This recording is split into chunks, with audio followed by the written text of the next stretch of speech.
eh, predicando la palabra del Señor, porque no es mi palabra, sino la palabra de Dios. Amén. Entonces, estamos reunidos aquí con mis amados hermanos para escuchar un poco de la palabra del Señor. Y como ya es bien sabido, tenemos un tema en estos próximos 3 meses, que es la iglesia, columna y baluarte de la verdad. Amén. Y el Señor nos llama a guardar la verdad, a proteger la verdad, y que la verdad sea la columna de nuestras vidas. Amén. Nuestro texto insignia se encuentra en 1 Timoteo 3:15, pero lo podemos leer desde el verso 14. Amén. El que tenga la Biblia lo puede buscar y se puede poner de en pie para leer con reverencia al Señor. No reverencia al que está aquí adelante, sino al Señor, porque al final todo lo que estamos haciendo aquí en esta iglesia, aquí en esta congregación, es para el Señor, no es para que esté de frente, porque el que está aquí enfrente es uno más de ustedes, es un miembro más de la iglesia. Amén. Y dice así la sagrada palabra del Señor: en el nombre del Padre, del Hijo y de su Santo Espíritu. La iglesia dice amén. Amén. Esto te escribo, aunque tengo la esperanza de ir pronto a verte, para que si tardo sepas cómo debes conducirte en la casa de Dios, que es la iglesia del Dios viviente, columna y baluarte de la verdad. E indiscutiblemente grande es el misterio de la piedad. Dios fue manifestado en carne, justificado en el Espíritu Santo, visto de los ángeles, predicado a los gentiles, creído en el mundo, recibido arriba en gloria. Amén. Se pueden sentar, amados hermanos. Y como les decía, mis amados hermanos, estamos viendo el tema de la columna de la iglesia, que es columna y baluarte de la verdad. Y habíamos dicho que la columna son esenciales para sostener un edificio. Asimismo, la iglesia es esencial para sostener la verdad, asegurándonos de que permanezca firme y visible para todos. Así como nosotros hoy en día tenemos falsas doctrinas y tenemos falsos profetas, en Efesios los cristianos tenían ese mismo problema, o estaban en constante lucha con falsas doctrinas. De hecho, el capítulo 4 de este mismo libro habla de la predicación de la apostasía y de cómo vendrían falsos profetas a engañar a la gente y a tratar de enredar y confundir a los creyentes con doctrinas raras y extrañas y un sinfín de cosas, tratando de distorsionar la fe de los cristianos.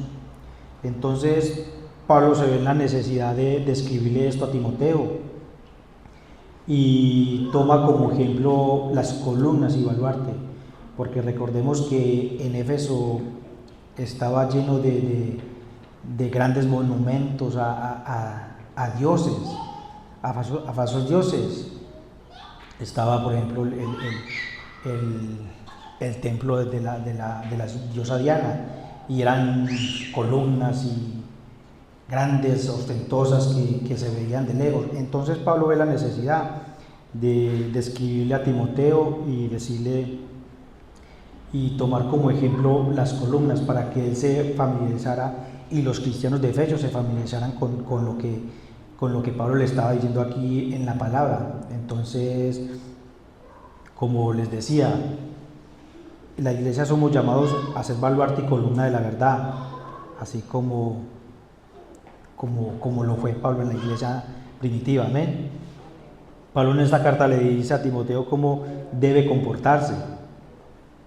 Él le dice: sepas cómo debes conducirte en la casa de Dios, en la casa del Dios viviente, columna y baluarte de la verdad. Amén. Entonces, Pablo le escribe a Timoteo para que él entendiera, comprendiera y reteniera lo que Pablo le estaba diciendo. Y Pablo le dice: indiscutiblemente es el misterio de la piedad. Y para nosotros entender un poco qué es el misterio y indiscutiblemente el misterio de la piedad, debemos de saber que la palabra indiscutible significa es algo imposible de cuestionar o dudar. Y el misterio de la piedad, la palabra misterio viene del griego musterio, que obviamente significa misterio. Y esto no es relacionado muchas veces en la actualidad. Hablamos de misterio y así como en la televisión, que las películas que dicen que es un género, de hecho es un género del cine, y hablan de misterio y como que alguien es el malo y solamente al final de la película se viene a resolver el caso. Amén. Pero en la Biblia misterio significa otra cosa, se refiere a las cosas de Dios que antes estaban ocultas, pero que luego fueron reveladas a través de Cristo y la venida del Espíritu Santo. En Romanos 16, 25, 26 podemos leer que dice: y aquel que puede confirmaros según mi evangelio y la predicación de Jesucristo, según la revelación del misterio que se ha manifestado oculto desde tiempos eternos, pero que ha sido manifestada ahora, y que por las escrituras de los profetas, según el mandamiento de Dios eterno, se ha dado a conocer a todas las gentes para que obedezcan a la fe. Entonces aquí Pablo le estaba diciendo que anteriormente eso estaba oculto, que anteriormente los profetas vinieron y dejaron profecías, pero que no se ha cumplido. Pero con la llegada de Jesucristo y con el Espíritu Santo, ese misterio, eso que estaba oculto fue revelado. Entonces, por eso Pablo dice el misterio de la piedad. Y como les decía, es algo que en tiempos pasados había estado oculto, pero que ahora es revelado.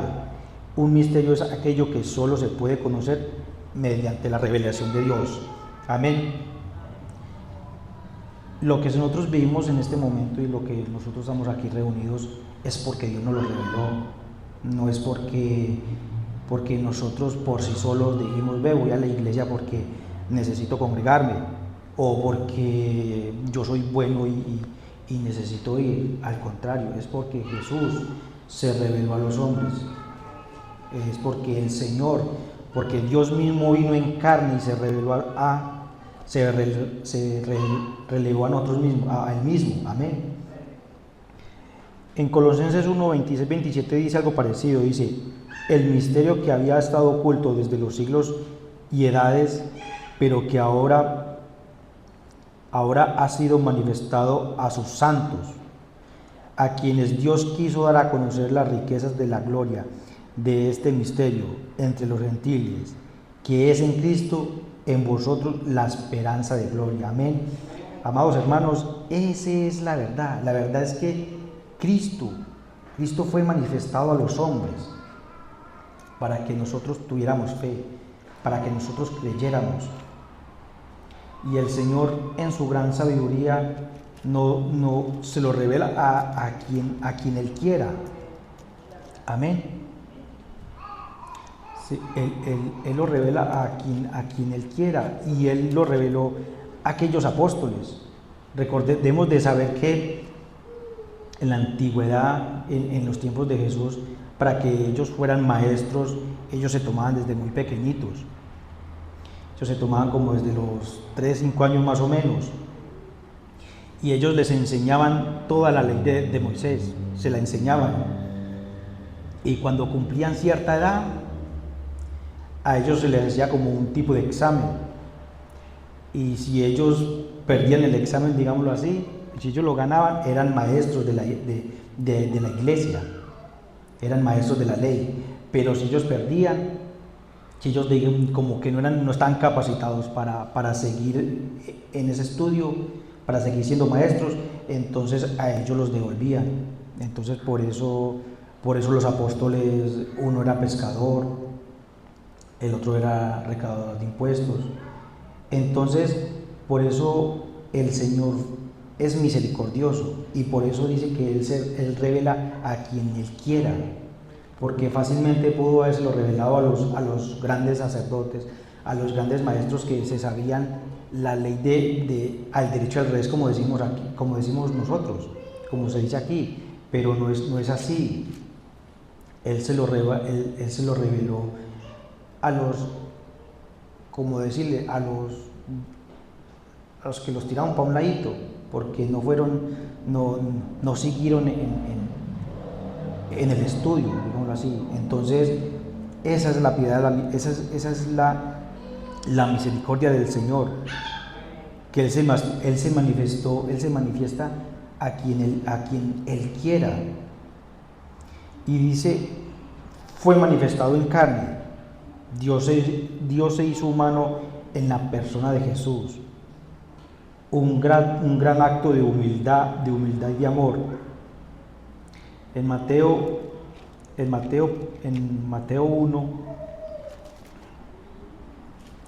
1, desde el 23. Mateo 1, dice así desde el 22. Todo esto aconteció para que se cumpliese lo dicho por el Señor, por medio del profeta, cuando dijo: he aquí una virgen concebirá y dará a luz un hijo, y llamará su nombre Emmanuel, que traducido significa Dios con nosotros. Amén. Y eso desde el Antiguo Testamento estaba escrito. Estaba escrito desde el Antiguo Testamento, desde el principio, porque dice Juan 1, dice que el verbo era con Dios, y el verbo era Dios, y el verbo estaba con Dios. Y en el versículo 14 de Juan 1 dice así: y el verbo fue hecho carne, y habitó entre nosotros, y vimos su gloria como del unigénito del Padre, lleno de gloria y de verdad. Amén. Estamos hablando aquí de la persona de Jesús, de que Jesús se manifestó en carne, de que Jesús, aquel verbo que estaba con Dios desde el principio de toda la creación, en el versículo 14 dice: y el verbo fue hecho carne, que es Jesucristo mismo. Amén. Dice justificado en el Espíritu. Jesús fue declarado justo, y su divinidad confirmada a través del Espíritu Santo. Amén. Jesús, a pesar de que vivió entre nosotros, de que fue humano, de que sufrió, de que también sintió hambre, de que también sintió dolor, porque Él tenía su parte divina y tenía su parte humana, y su parte humana también sufría, su parte humana también sentía hambre, pero sin embargo Él no pecó, vivió como humano, vivió entre nosotros, pero Él fue diferente. Por eso fue agradable delante de los ojos de Dios. Por eso fue el sacrificio vivo, fue el sacrificio agradable que Dios tomó para el perdón de nuestros pecados. Amén. Y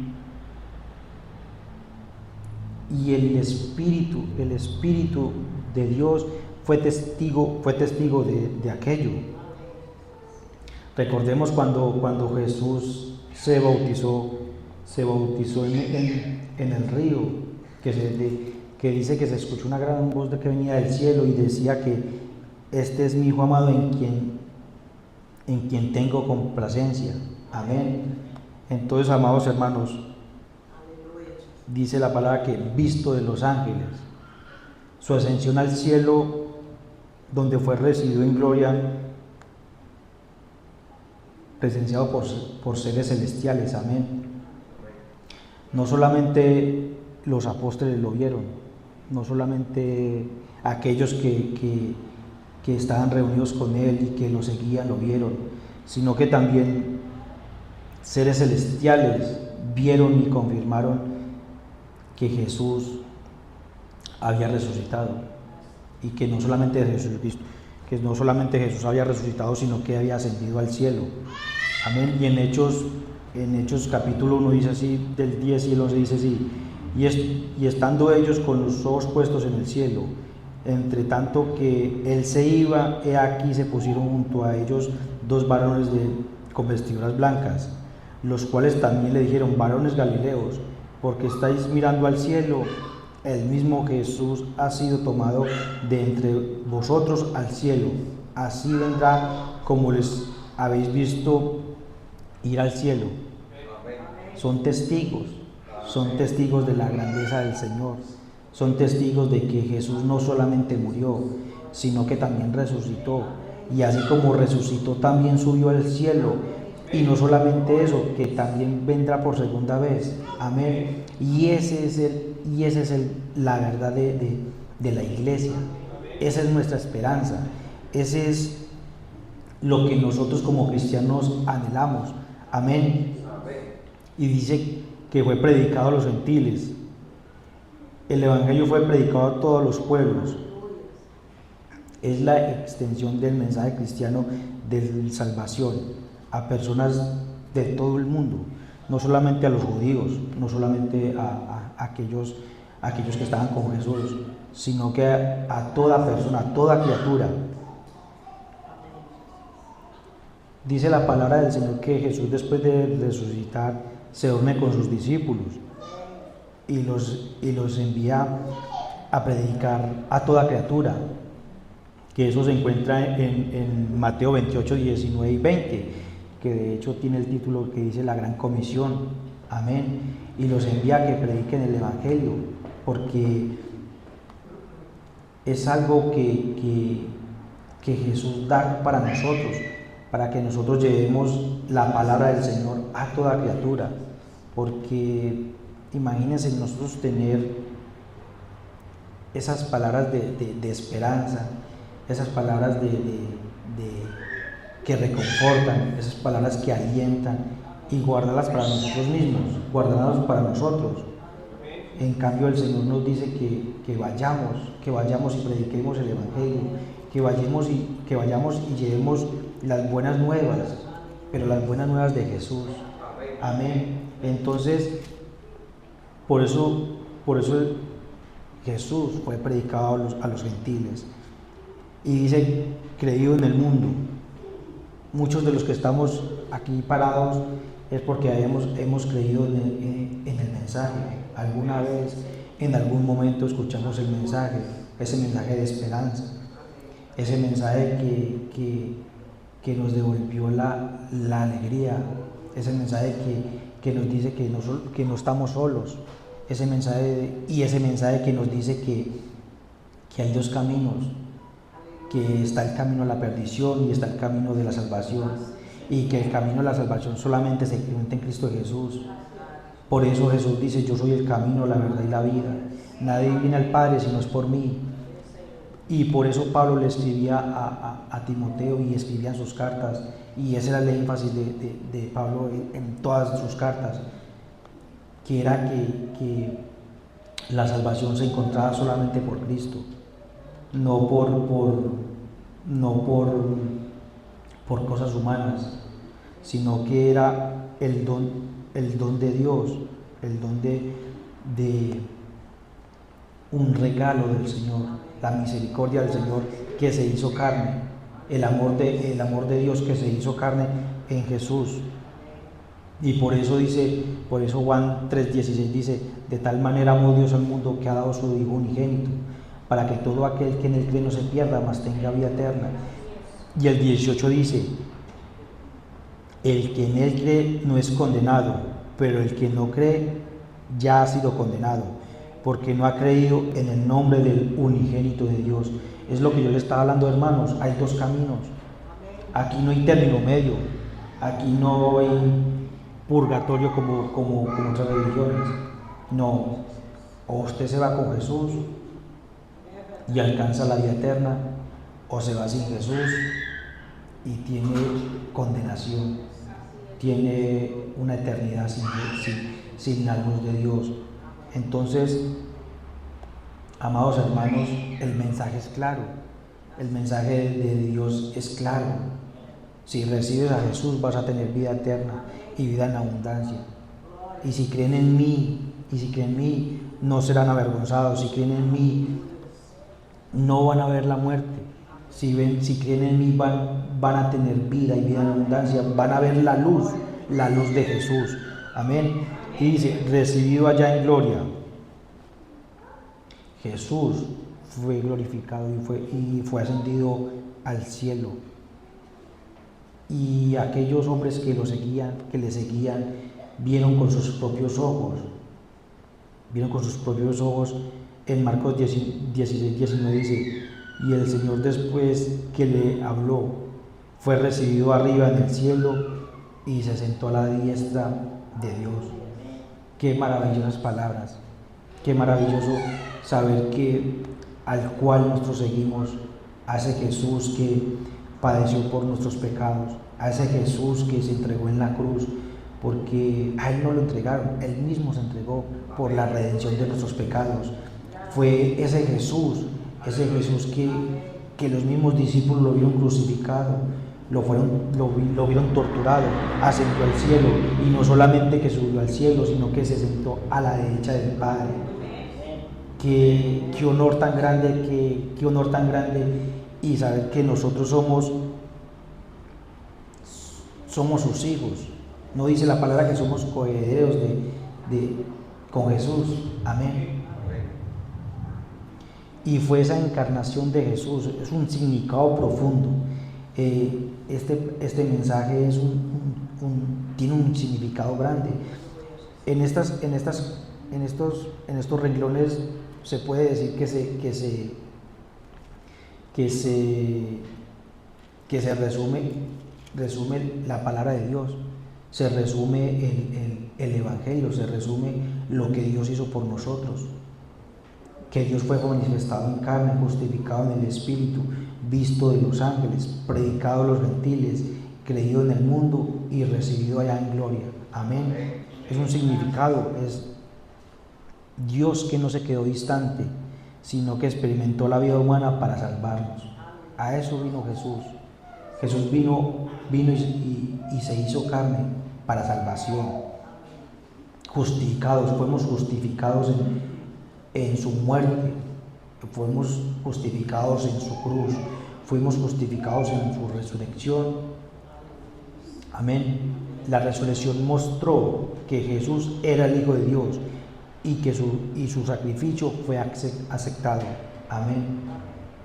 Él fue digno, Él fue libre de pecado, y con su sangre Él redimió todos nuestros pecados. Fue el sacrificio vivo, agradable para Dios. Y esa es la base de nuestra fe. Por eso Pablo le dice, columna y baluarte de la verdad. Lo que hizo Jesús en la cruz es el fundamento de la iglesia. Y la enseñanza cristiana que llama a los creyentes a reflejar a Cristo. Amén. Nosotros debemos no solamente seguirlo, no solamente creer en Él, sino ser como Él. Ser, como dice Pablo, hasta llegar al varón perfecto. Amén. Y solamente en la imagen de Jesús lo podemos hacer, porque sabemos que nosotros como hombres fallamos. Y si nosotros vemos la Biblia todos los grandes profetas, los mismos apóstoles, seguían a Jesús y todavía no entendían. Si vemos las escrituras, podemos ver a David, que no dice la palabra que era conforme al corazón de Dios, y sin embargo pecó. Entonces, amados hermanos, la base de nuestra fe es esa, es seguir a Cristo, es tener la vida de Jesús. ¿Para qué? Para que tengamos una transformación. Este misterio permite una vida nueva y piadosa, donde los creyentes son transformados por el Espíritu Santo para vivir rectamente. Amén. Esa es la transformación. Como dice la palabra, morir al viejo hombre y seguir lo que Jesús dejó para nosotros. Dejar todas las cosas antiguas, dejar las cosas del pasado y tener nuestros ojos puestos en Cristo Jesús, tener nuestros ojos hacia adelante, porque para atrás ya todas las cosas pasaron. Amén. En esencia, el misterio de la piedad es la revelación de cómo Dios se hizo hombre para redimir a la humanidad, un acto de amor con descendencia divina que hace posible la fe y la vida justa. Amén, amados. Que el Señor hizo ese trato con nosotros. El Señor se reveló a nosotros para que nosotros fuéramos salvos, para que nosotros fuéramos justificados, para que nosotros fuéramos transformados y para que nuestras columnas estuvieran sostenidas en esa verdad. No hay otra verdad sino la verdad de Jesús, la verdad que Dios dejó en este mundo. Y como les decía en el principio, vamos hermanos, el mundo va a tratar y el enemigo va a tratar de hacer todo lo posible. Ustedes pónganse a pensar si el mismo diablo fue y tentó a Jesús en el desierto. Entonces, ¿qué se puede esperar de nosotros? Pero como alguna vez dije, Jesús no resistió la tentación solamente por ser el Hijo de Dios, sino porque Jesús conocía la palabra. Y nosotros asimismo debemos de conocer la palabra, porque está escrito, porque dice así, es más, lo podemos leer, se encuentra en Mateo 4,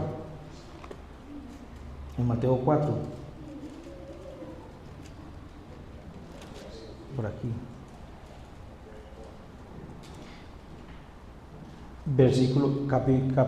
Mateo 4, versículo 3 dice: y vino el tentador y le dijo: si eres hijo de Dios, di que estas piedras se conviertan en pan. Jesús respondió y dijo: escrito está, no solo de pan vivirá el hombre, sino de toda palabra que sale de la boca de Dios.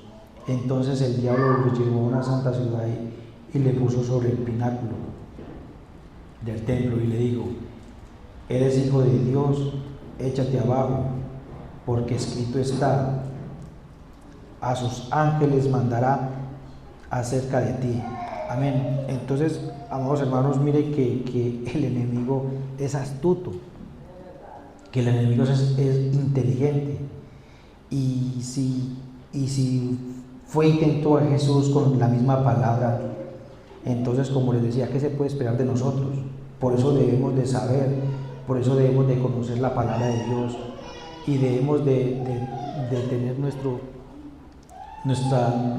fe en buenos cimientos, en la piedra angular que es Cristo Jesús. Amén, amados hermanos.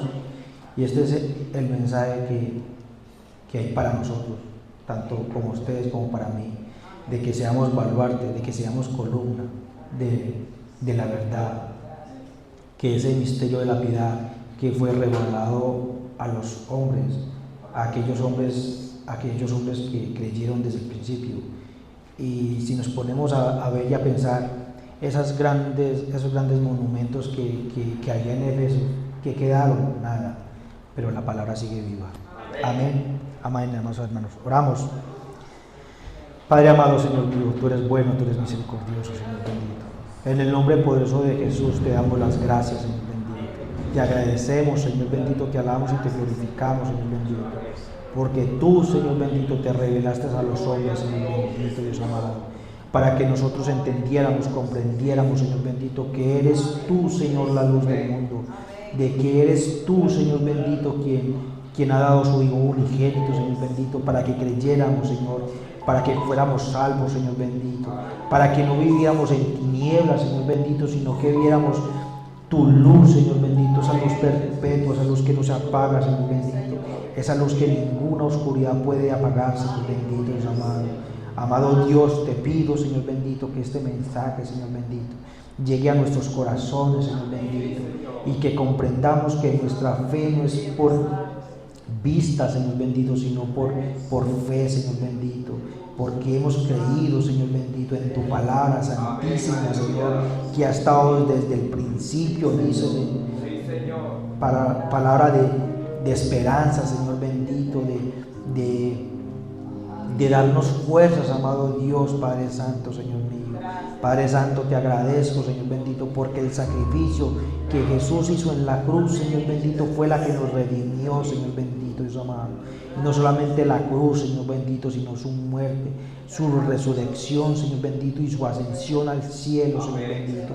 Y como hijos tuyos, Señor bendito, te hemos puesto los ojos en Cristo Jesús, Señor bendito, porque sabemos, comprendemos, entendemos, Señor bendito, que tú vendrás por segunda vez, Señor bendito, Dios mío, en gloria, en majestad, Señor bendito. Y esa es nuestra esperanza, amado Dios, en el nombre poderoso de Jesús, Señor mío. Amén y amén, Señor.